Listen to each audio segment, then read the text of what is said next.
ഈ പീഡന കേസിൽ പ്രതിയായ രാഹുൽ മാങ്കൂട്ടത്തിൽ എം.എൽ.എ എവിടെയുണ്ടെന്നറിയുന്ന ഒരേ ഒരാൾ മുഖ്യമന്ത്രിയാണ് എന്ന് കോൺഗ്രസും, രാഹുലിനെ ഒളിപ്പിച്ചിരിക്കുന്നത് കോൺഗ്രസ് ആണ് എന്ന് തിരിച്ച് മുഖ്യമന്ത്രിയും പരസ്പരം പഴിചാരുമ്പോൾ 10ാം ദിവസവും രാഹുലിനെ പിടിക്കാൻ പോലീസിന് കഴിയാതിരുന്നത് എന്തുകൊണ്ടാണ്?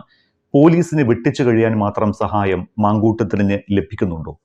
രണ്ടു കൂട്ടരും പറയുന്നത് ശരിയല്ല. അത് രാഷ്ട്രീയപരമായിട്ട് അങ്ങോട്ടും ഇങ്ങോട്ടും പഴിയായിരുന്ന കാര്യങ്ങളല്ലേ. അതിനെപ്പറ്റി ഞാനൊന്നും പറയുക. അത് അവർ രാഷ്ട്രീയപരമായിട്ട് പറയണം, അത് പറഞ്ഞുകൊണ്ടിരിക്കണം. അതനുസരിച്ച് അങ്ങോട്ടും ഇങ്ങോട്ടും ആൾക്കാർ ചാഞ്ചാടും. പക്ഷേ നിയമപരമായി നമ്മൾ നോക്കിക്കഴിയുമ്പോൾ ഇവർ രണ്ടുപേരുമല്ല. ആ രാഹുൽ മാങ്കൂട്ടം ഒളിവിലാണ്. അതിന് ഇവിടെ കുറേ പോലീസ് ഉദ്യോഗസ്ഥന്മാർ അവർ സൗത്ത് ഇന്ത്യയിലെ അവർ കോയമ്പത്തൂര്, ബാംഗ്ലൂർ, ബാംഗ്ലൂര് അങ്ങനെ പല സ്ഥലങ്ങളിൽ കറങ്ങി നടക്കുകയാണ്. അവിടെ എങ്ങും എനിക്ക് തോന്നുന്നില്ല രാഹുൽ മാങ്കൂട്ടം ഉണ്ടെന്ന്. രാഹുൽ മാങ്കൂട്ടം തിരുവനന്തപുരത്ത് തന്നെ കാണും. അയാൾ എന്തിനാ ഒളിക്കുന്നത്? അയാൾ ഒളിച്ചിട്ടുണ്ടാവില്ല. എൻ്റെ ധാരണ അതാണ്.